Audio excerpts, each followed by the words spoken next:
Hey, I'd like to welcome you to another episode of Mission Matters. My name is Adam Torres, and if you'd like to apply to be a guest on the show, just head on over to missionmatters.com and click on Be Our Guest to apply. All right, so today is a very special episode. We have Dr. Lanise Block on the line, and she is founder and CEO of Sankore Consulting. Lanise, welcome to the show. Thank you. Thank you for having me, Adam. I'm delighted to be here.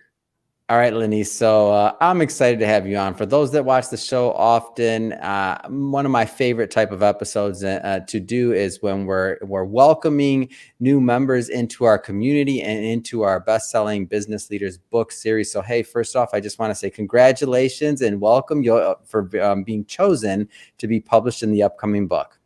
I'm super excited about that. This has been a goal of mine for a very, very long time to be an author. I feel like I've done lots of things and accomplished many of those on my bucket list through my life. But this is one of the things that's been one of the major humps that I've not been able to do. So I definitely am an honor to be a part of the Mission Matters team and be able to be a part of this amazing establishment and have my contribution be a part of this amazing publication.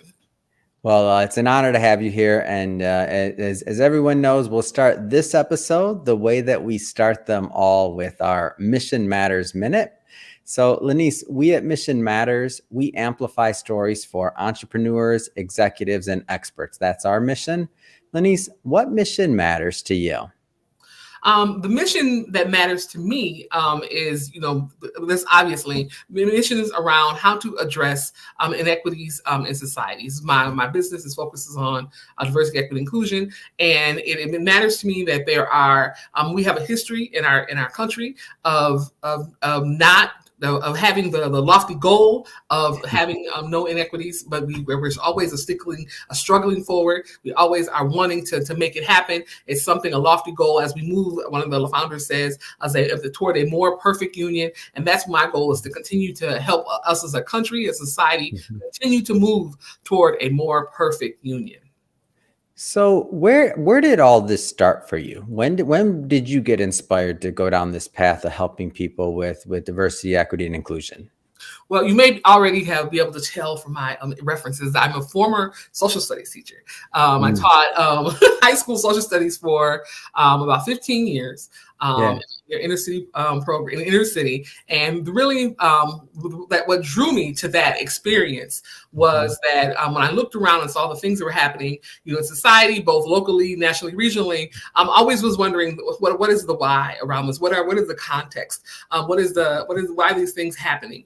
And so as I learned more about what the background information, right, that helps us inform the social science and how we're experiencing the world today, I understood that was to me a very liberating experience to understand the why, but then also it provides, in my view, a pathway to how to solve many of the problems. That we've had many opportunities throughout our history that were opportunities to do what I would say the right thing, and some of them we've taken, and some of them we've not taken. So my intention is to help us as a society. I feel like my role is to help individuals, collectives, organizations be able to make the right choice, to do the right thing when the moment comes, when the opportunity arises, when that critical experience happens, or when this opportunity to do the right thing and do the wrong thing, to really help them be equipped to do the right work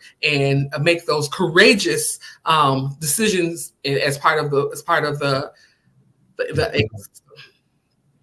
So you, and I love it. And thank you for sharing that, by the way, because I feel like there's many times when people are inspired to do something and they have this vision or this mission, but they don't necessarily always take that next step to actually make a business out of it and think about how they can really serve a greater population with that mission or vision.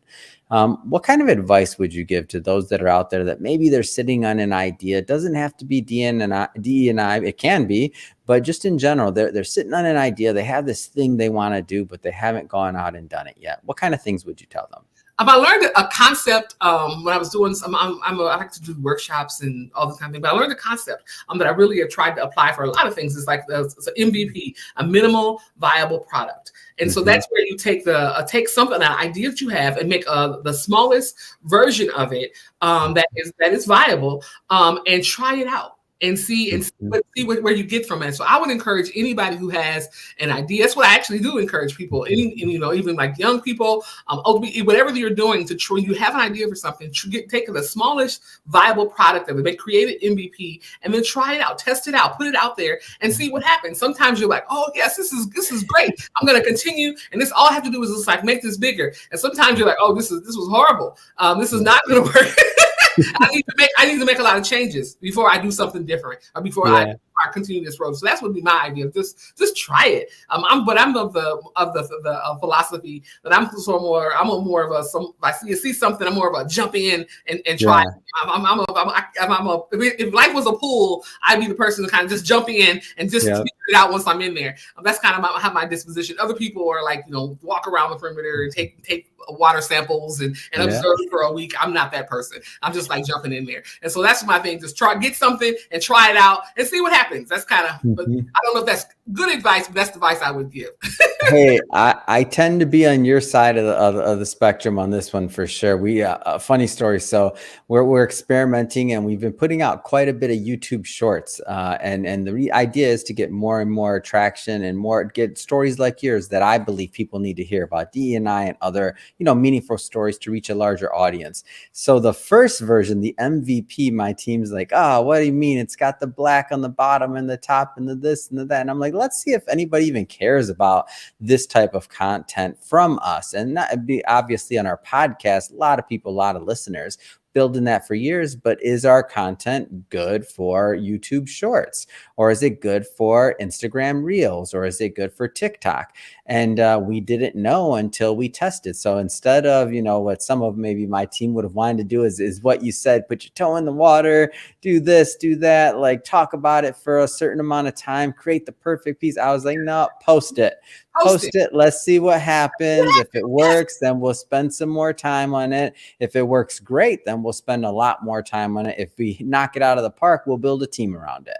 But we're not going to be diverted on what we know works and we know is our bread and butter, which is to, produce the podcast and the live show and to distribute it. So I'm a huge fan of the MVP model you mentioned.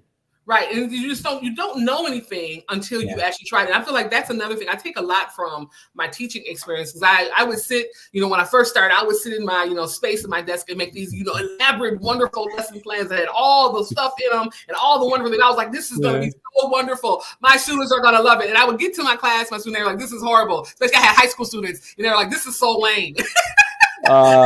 And I would be like, oh my goodness. At first my feelings would hurt about when I was a young teacher, but after that I was like, my feelings are not going to be hurt. And so I always was like, I never know what is going to actually work with my students until I actually try it. I always, even when I'm teaching at the college level, say you never know if what's going to work until you actually try it with children, with whatever lessons. And so I take that even until my business, my own business, and as I advise other people with businesses that, just try it, because you won't know it's going to work in a vacuum, in a room sitting with all the people who you employ, all the people who are beholden to your idea in the first place. You're not going to know if it's going to work with those people. You have to put it out there and give it a shot and see what happens. Now, again, you don't want to spend, like we just talked about, a whole lot of time, a whole lot of money, a lot of interest in it, but create something small and see what works, and be able to have in place a process to track it, to evaluate it, to determine what are the metrics that you want to do, and then what you're going to do with an information once you have it. And I feel like that's the key to success and happiness, at least according to me and Adam, right? Oh, for sure. And I think this is a great transition, actually, Lanise, because when it comes to a lot of business owners, entrepreneurs, executives that watch this program, and they may not have started a DE&I program. They may have wanted to. They may be thinking like, where do I start? What does this look like? And they may also be stuck on how do we move forward. And I feel like bringing in a consultant or getting some outside help is often a great way to move initiatives faster. From somebody that has more experience and that they're just experts in the field. Yeah. So let's maybe start that part of the conversation with just defining DE&I programs, especially for those that haven't ever experienced one, been to one themselves or launched one for their businesses, but they kind of heard of it, they hear the term and they're like, should we be doing it? Should we not be doing it? Maybe start by just giving us an overview of what a program looks like. So diversity, equity, inclusion. This is as a basic kind of notion and idea is like diversity is just like very basic definition is who's at the party, right? Who's at the party?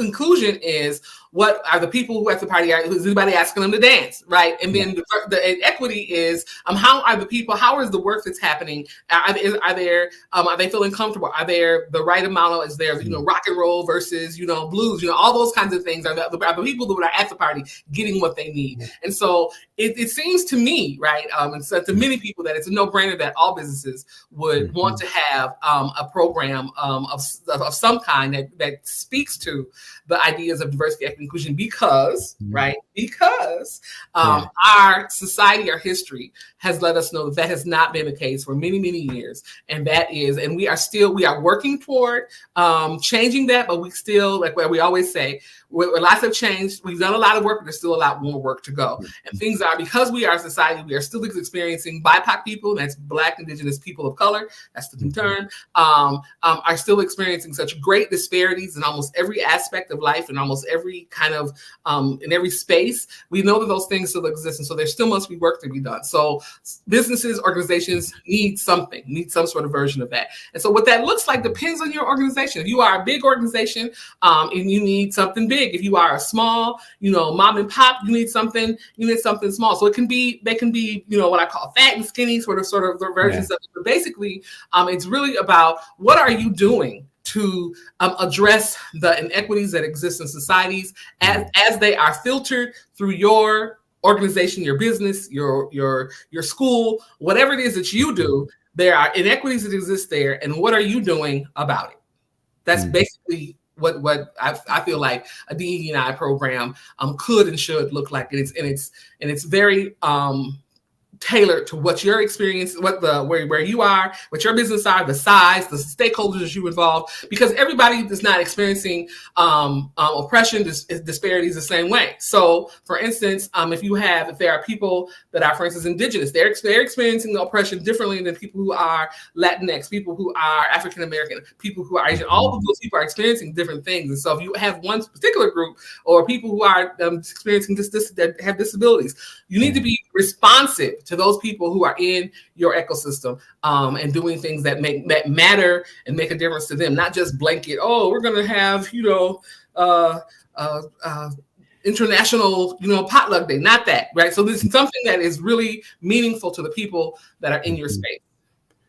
And I agree with you that in a way it's just the right thing to do. But, time and time again, like businesses are learning it, and there's more information coming out that shows that there's also a business case for this. So this can lead, it's good business to be diverse, whether it's from new ideas, retention, like all these factors that not having a diverse workplace can lead to. Maybe can you speak on that a little bit more? Maybe the business case for having the DE&I program? The business case is, they just say that more diverse teams are function better, that they make better projects, they make better decisions. It's better in every way. The challenge, though, that sounds really good, and it seems obvious that then businesses would just, let's just do this then.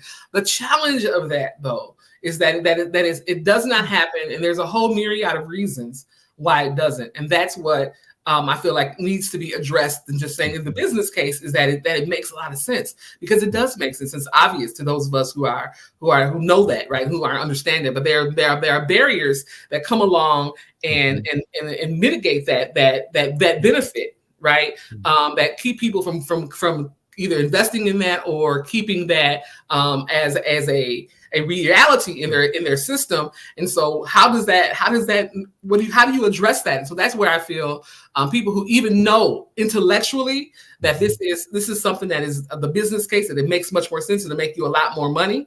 Even the intellectual sort of understanding of that, it is impeded by many times the political, the social, the emotional resistance that people get when they try to do something involving diversity, equity, and inclusion. Where does a business start? So like, so let's say somebody's watching this and they say, we need to start seriously considering this. There's a business sense. It's just the right thing to do as well. Where does a business start when it wants to think about creating a DE&I program? So first it starts with, what is your intention? What is your goal around the program? Is it to really to speak to a particular population? Do you have a particular a backstory around it? Is something necessarily with your founder, or something that some experience you've had? Are you in a space that has experienced a particular sort of disparity? So you want to address that? So be really clear about what your intention is. The next thing is to have a dedicated leader. It's very risky. Many times, unfortunately, people feel like it's a great risk to be involved in diversity, equity, and inclusion programs for a lot of reasons. I can give you a social studies lesson about that if you want. That might be another podcast. But people feel like it's very risky, and so people need permission to participate and to really buy into it. And the permission comes from the leader. So it has to be, the school superintendent, the nonprofit executive director. It has to be the CEO of the business. Whatever it is, it has to come in many ways, from the leader to get kind of a jump start. Now, it could be a grassroots sort of movement pushing up. That's will take a lot more time. And it could be, it can be absolutely be done. And I'm not poo-pooing that, but I'm saying if an organization decides this is what we want to do, the leader has to take it and make a stake on the ground. They have to decide that this is the proverbial hill that they might die on, that kind of thing. And then the next thing is really starting with self-reflection. You can't be like, oh, well, we're going to do DE&I, and this is what we think everybody else should do. We're really in the self-reflection is about what are the organization, as a collective. Where are they? What is there? Where do they come to this space with? And then also as individuals. So the reflection has to happen both individually and collectively. Where are the mental models? People often think especially people who are part of the majority culture, feel like they don't have culture, or that they're not part of a system, that they're just kind of these blank slates, and that's not true. Everybody every space has a culture, and so acknowledging who you are and how you show up into a space is the very first step with any sort of DEI program. And that's, again, both collectively and as individuals in this space. And the next thing really is to have a resource allocation. Put your money where your mouth is, right? You gotta walk the walk, you gotta go talk the talk, you gotta walk the walk. And so that's another way to signal to others that this is something that is important. This is a priority to our organization. This is, again, it gives me permission to lean in, to invest emotionally in this, because, again, that's something that has to be required, to invest in emotionally, mentally, socially, right, into this process, is this resource allocation, having to do something, but then that's so important and often such a big deal, but not assign resources to it, indicates that it's not, that the organization is not taking it seriously, really. Then establishing some sort of baseline. I always encourage organizations to do something like an equity audit, or having these cultural inventories, like diversity. The IDI. IDI stands for Intercultural Development Inventory. Those kinds of things. Those kinds of inventories that kind of just say, this is where we are. This is who we are right now. Then you can take that and you can make a plan for what are the things you're going to happen going forward. And then also it's a way for you to establish some metrics for the future to determine what progress has been made, and to kind of continue that cycle. Those are the things. Those are the places, kind of like, I would start, and not necessarily a specific order, but those are the components that should be a part of the initiating of a diversity, equity, inclusion program. I like the way you explain it, because what you've displayed is that this is something that's actionable. It's something that's measurable, and it's something that can also improve, a business's performance, lead to a better quality of living for the employees, and a safer and more inclusive workspace. I mean, lots of wins there. What do you feel kind of holds some businesses back from moving forward with a D&I program? It's scary. It's risky. And because there are, this is a big question, Adam. I could, talk for hours about this. So I'm trying to think about like where would I start with that in a succinct manner. Diversity, equity, inclusion issues in the United States are people feel like I'll start big and kind of trying to funnel down. People feel like that they are an assault against America. Right. And so they don't want to admit that this is an issue. Right. Yeah. And so to have these programs is really, I acknowledge that there's a problem. So let's start there. People often don't want that to be, we don't have this problem. Racism is over. We elected Barack Obama. What are you talking about? That kind of thing. So they don't want to acknowledge this feels like an assault against them. So that's one thing. That's one thing that keeps people from doing it. When they are people who say, yes, we do understand this is a problem, then we are just like, okay, now then what do we do about it? Oftentimes they feel like they don't have enough knowledge about what is happening and then what to do about it, because they also don't want to be on the wrong side of the cancel culture. They don't want us to do the wrong thing. They don't necessarily feel equipped to be out in the space. And that's the risk part that you're talking about, right? Like there's a little bit of risk there. Yeah, the risk part. They don't want to be out there and they're like making a mistake and all of a sudden, everything is gone to hell with a handbasket, and they're like, oh wow, I didn't realize that was a wrong thing. I can see that. Paralysis of fear keeps a lot of organizations from really, committing and making these grandiose, overtures that are really in a lot of ways required. But that keeps them in that kind of space, and that's kind of the bigger view. The smaller view, as we funnel down, keeps people from doing that. Is it makes people often in the space where they feel like they have something.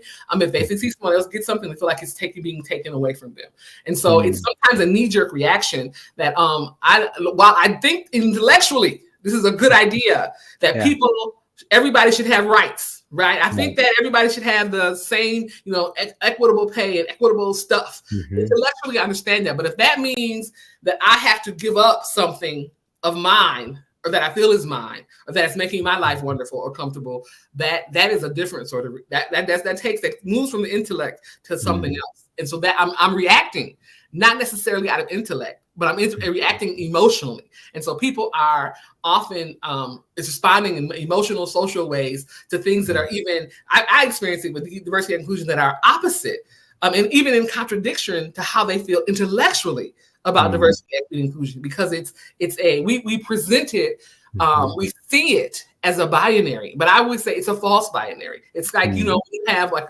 with parents, when people are parents, once you have one kid, and you feel like, as I know when I had just my first child, I was like, I can't imagine loving another human being as much as I love this child. It's just not possible. But then I had another one, and I did. Right. And so it multiplies, and people don't understand. People often don't understand that it multiplies. And these things, and I'm not being naive and think like resources. Of course. Because there are finite amounts of that, but there are ways to reframe and juxtapose different things so that it can be a multiplying effect and not a subtraction. But it's hard work to make people understand that on an emotional, social way versus what they're thinking and believe and even espouse intellectually. Those things often are disconnect. There's some dissonance there with diversity, equity, inclusion issues, because so much of what has happened with our socialization in our country, with our history, that I think that lends to that process. Now, I know we can go further in there. And by the way, you can do your whole own podcast, series on the topic that you just mentioned, and dig further and further. But I want to spend some of the time that we have left here actually talking about Sankore Consulting and how you're helping corporations and small business owners and other organizations really excel in this area by helping them with their DE&I programs, where they have them and they're looking to move them forward, or they're looking to start a first one. Maybe tell us a little bit more about the company. So Sankore Consulting started it in 2017. And Sankore, people always like, what does that mean? I like to say Sankore was a college in the University of Timbuktu that existed in ancient Mali in West Africa back in ancient times. I forgot the exact time. I used to know in time, but anyways, it was part of Timbuktu was a university and of a renowned university, and Sankore was a college within it. And Sankore, it was about having you didn't have to be admitted to the college to attend necessarily to attend these, but it was like a intellectual. It was a organic intellectual space. So people would come there and share ideas and have these discussions and this, this learning experience all together. And it was a horizontal experience, versus, typically in a college experience, it's very vertical, right? The professor knows everything, everybody else is learning. But it was a very horizontal experience. So when I heard that, I felt like that's exactly what I want, environment I wanted to create. That at Sankore is about all of us coming to the process and having, I don't juxtapose necessarily myself as an expert, but really as a member of the stakeholding community, to say what is happening here and how can I help us help each other? Because I definitely feel like the works that I do, the assignments that I'm a part of, the contracts that I accept are things that are near and dear to me, that I believe in with my heart, my mind, and that are part of my own sort of mission of doing this work. And so I lend myself to the process and feel like I'm a part of the team while I'm working with them. And so that's kind of, in general, what Sankore is about, is that we are about coming into the space and being, one of our tags is, all of us are smarter than one of us. And that's definitely where I like to begin, and where I like to enter in to any sort of relationships and engagements with any sort of the partners that I work with. Further, we often work with organizations that are in a variety of ways. We do things like equity audits, and that's what you're asking me, like specific things that I would do. Okay, so things like equity audits, where we look at and that can take a lot of different forms. We look at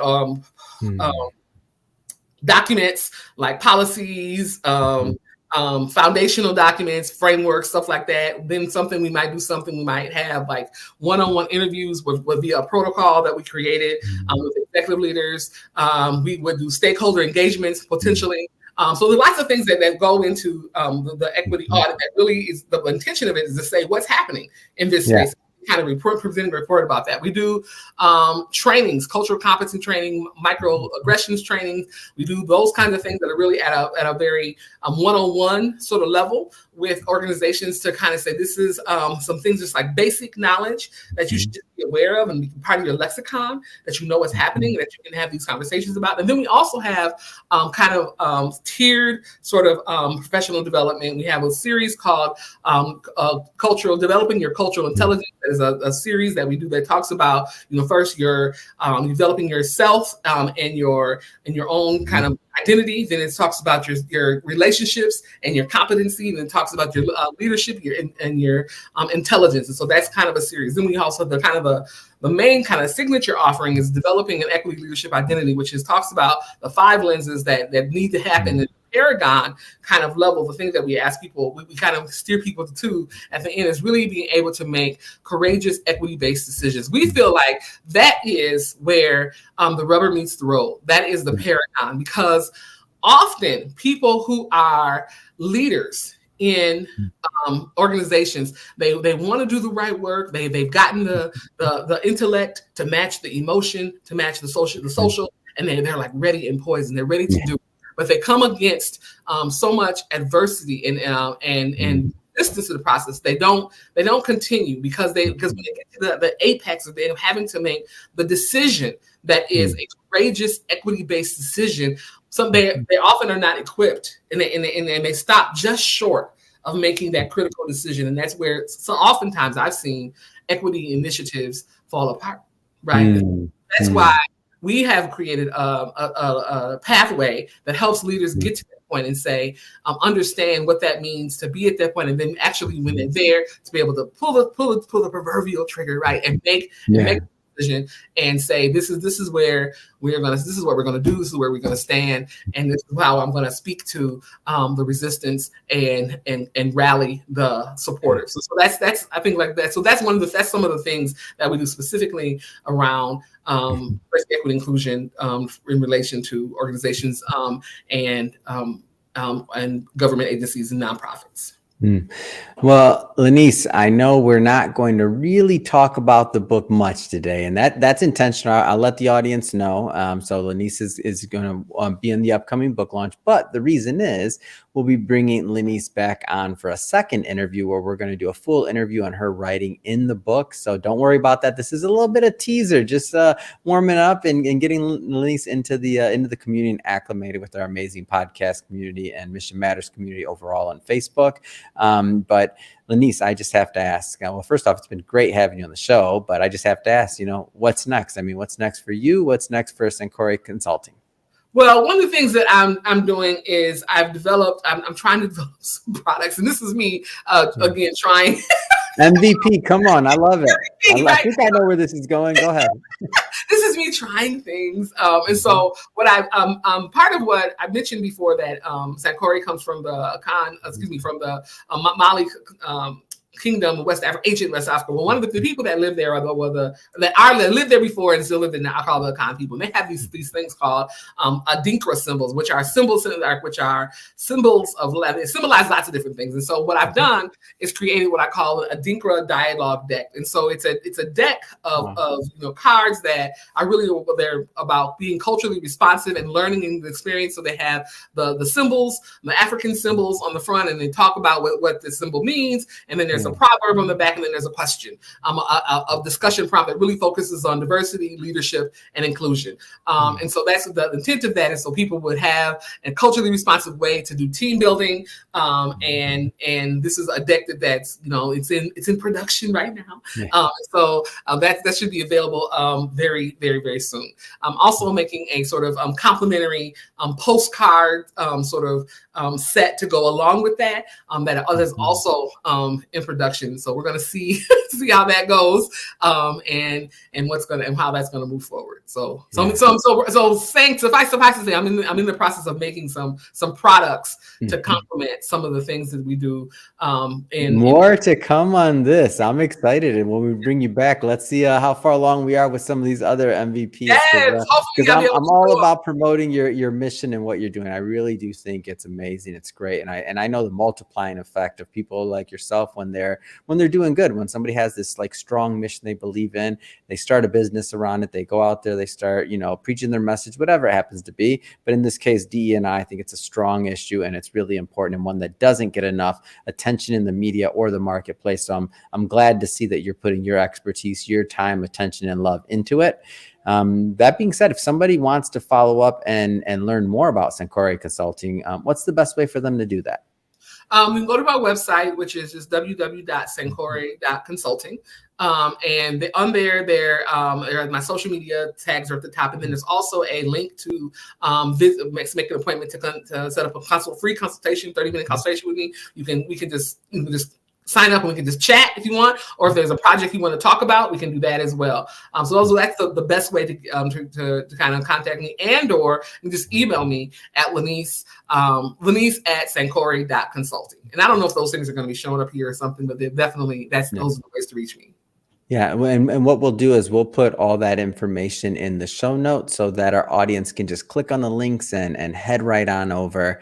And speaking of the audience, if this is your first time with Mission Matters or listening to an episode or engaging with us, we're all about bringing on business owners, entrepreneurs, executives, and experts and having them share their mission, the reason behind their mission, really what gets them motivated to go out there in the marketplace and into the world and make a difference.